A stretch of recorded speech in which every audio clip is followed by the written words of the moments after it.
Hello, my name is Susana, and today I'm going to talk about the AI trends and mainly the reflection that I had with reading all these reports. Well, I didn't actually read all the report, but reading the parts that I found more interesting and that I found that are more that they have like a consequence, a bigger consequence, or I can see like this big change in my life. So, first of all, the AI Index of 2024, I didn't know it existed. And it's a report that provides like all the insights of the last trends in AI development, the impact, and the governments. And also, I was like really in shock about like the part of the governance because my my applicative project for my graduation of these years talks about intellectual property and patents and all of that. And actually one part of like one of the chapters of the investigation that I'm doing talks about like what is going to happen with the intellectual property nowadays, and what amount of percentage is going to take care of like what is used with AI, or what is created with AI and what is created with like normal creativity, and like where do you decide like where's the ethical path there. So it was really interesting to know that there's this index and that it's a place where I can consult for more information, and I will develop more this topic. And also I wanted to focus on the chapter of education, diversity, and public opinion. So, first of all, for education, in the past, it was introduced as a tool for automating tasks in education.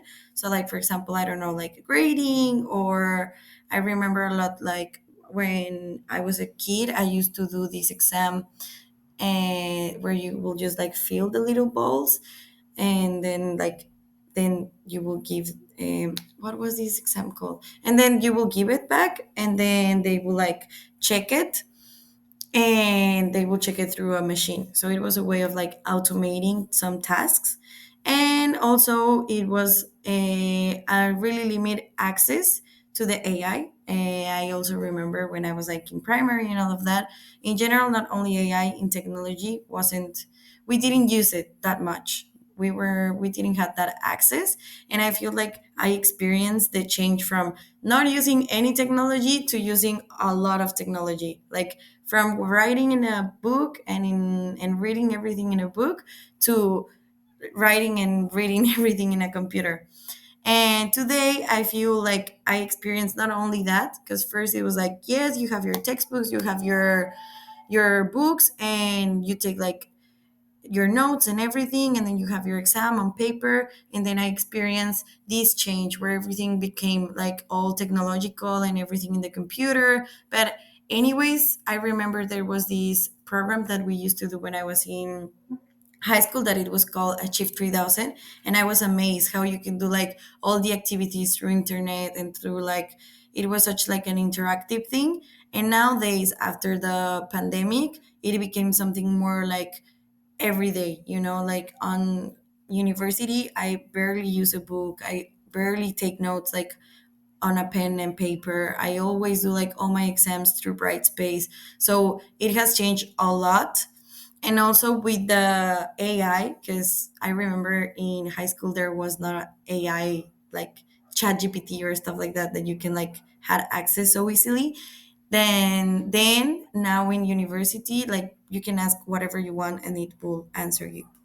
And what I think is going to happen like in the future, I think it will play a larger role in the global education, because it's going to become more accessible than is it now, because ChatGPT is free. It will be, well, some of them.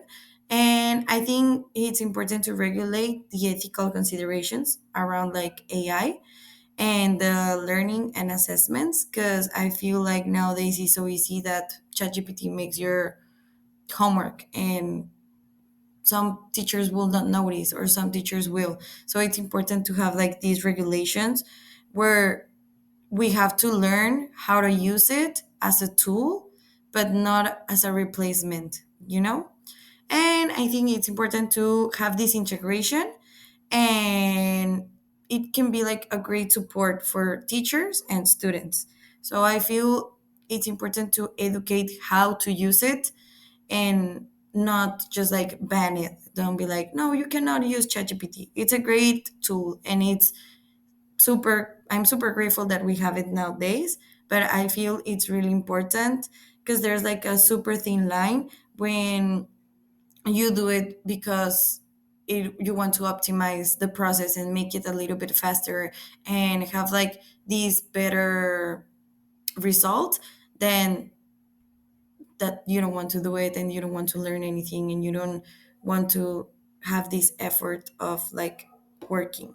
So it's becomes like a replacement of thinking, and you don't develop this critical thinking. So I feel it's important that you gather the information, you process it, and then you do your own, rather than just like copy and paste. I don't know if I explained myself, but okay.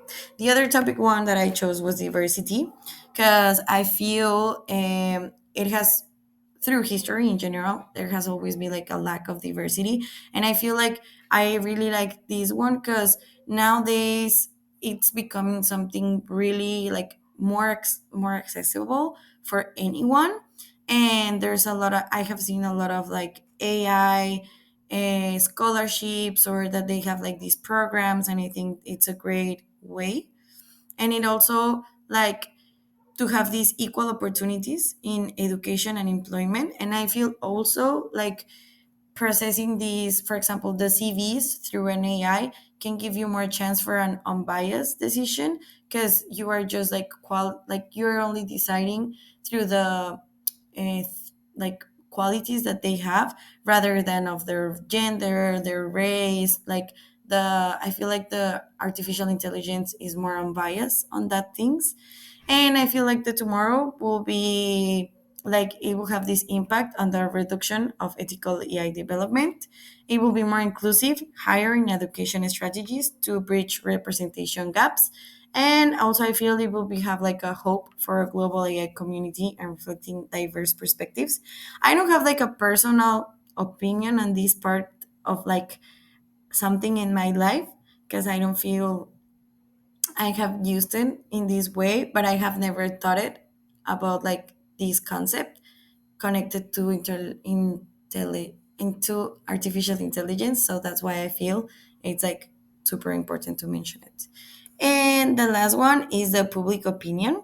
I actually love this one, because I was back then I was like, no, I hate technology. I was like always this girl that loves like reading, and I don't know, I was like a nerd always like growing up. So when actually my boyfriend was the one who showed me a bit more about like ChatGPT and everything, and he was like, oh, and look how can easy I can do my homework and how fast, and if I want to know something I'll just ask him and stuff like that. I was like, no, I was against it.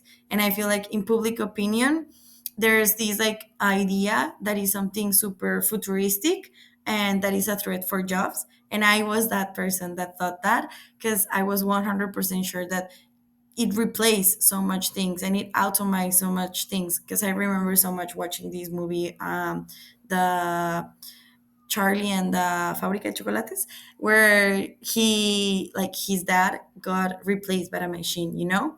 So there's has been like a lot of debates, especially with my boyfriend, because he's super technological. And I feel like there was like all these ethical concerns. But in my opinion, I feel he hasn't used the AI in an ethical way.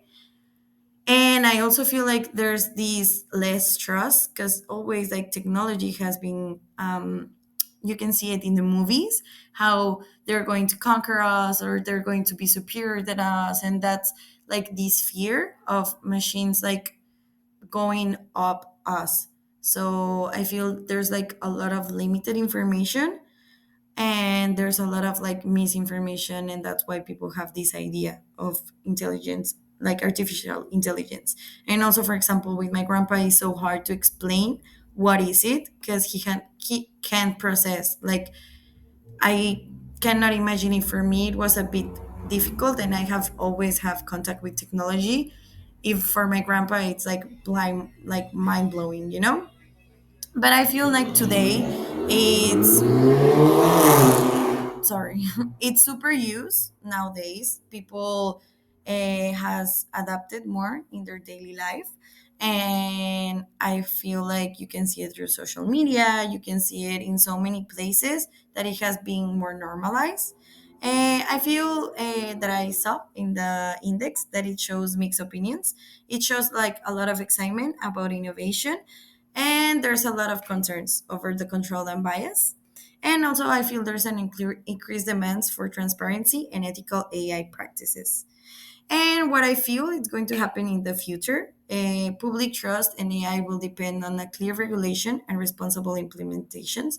I feel like even though we have like normalize a bit more AI in our lives, there's still this fear. So I feel it's important to have these regulations and be super transparent, because at the end of the day, there's someone controlling this AI. There's someone behind of it. So there's someone that is gathering this all information. So it's important to be like super transparent about.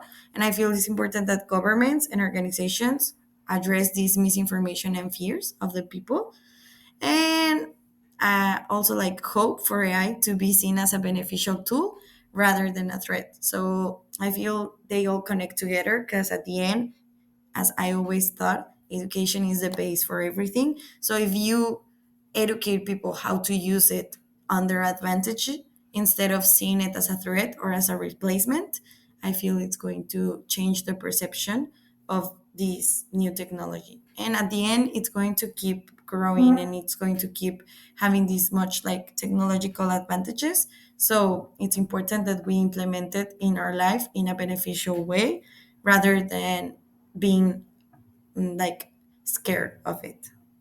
But thank you really much. I enjoyed doing this homework. I didn't reflect about this thing before, and now I had the opportunity to have access to this really cool index where you can consult a lot of information and be less afraid of artificial intelligence and be more educated about it. So, thank you very much.